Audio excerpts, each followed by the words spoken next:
Unit 3. Skills Test. Listening. You are going to listen to a student called Liam talking to his class about an activist called Wangari Maathai. Complete the sentences with a word or short phrase. For my project about inspirational people, I researched a Kenyan woman called Wangari Maathai. I didn't know anything about her until I came across her on the internet, but as I read more about her, I realised what an amazing person she was. She started up an important environmental movement which has improved the lives of thousands of people. To give you some background information, Wangari was born in a part of Kenya called Nyeri. At the age of 3, she moved to an area called the Rift Valley, where her father had got a job on a farm. In an interview, Wangari explained how she had good memories of her time living there. She said that the area was really green and there were lots of roaring rivers with clean, fresh water. She also explained how it had changed over the years, and it was quite shocking, really. Basically, the farms got bigger and they put more pressure on the local environment. More and more trees were cut down and new crops like wheat were introduced. This had a huge impact because the lack of trees meant that the land became very dry.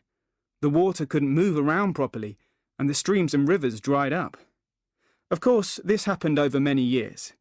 In that time, Wangari grew up and eventually went to study for a biology degree in the USA.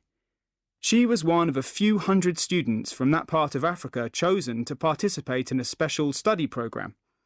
While she was there, a project to get rid of environmental pollution in the city caught her attention.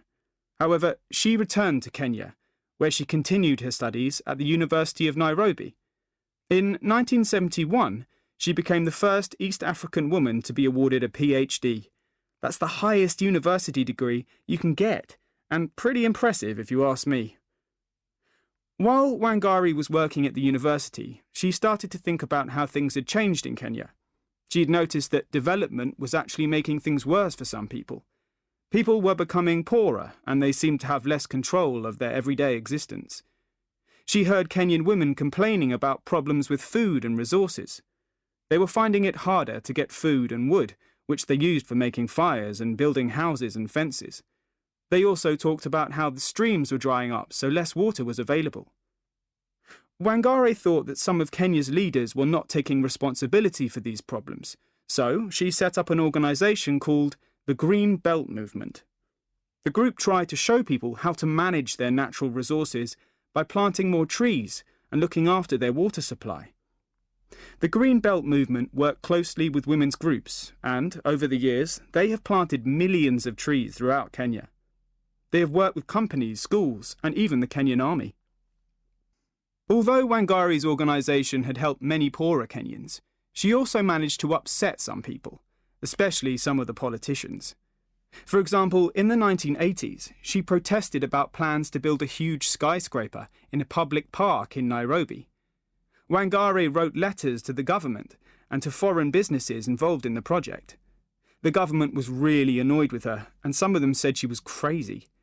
When construction workers arrived at the site, it looked likely that the skyscraper would be built.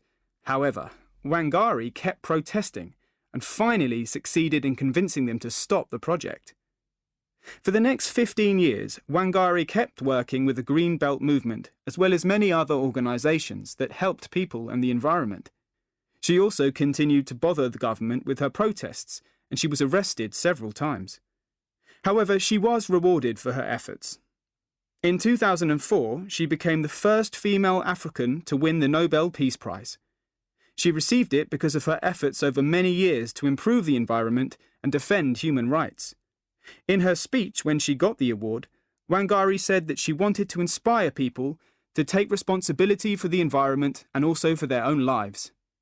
Sadly, Wangari died in 2011, but the Green Belt Movement carries on.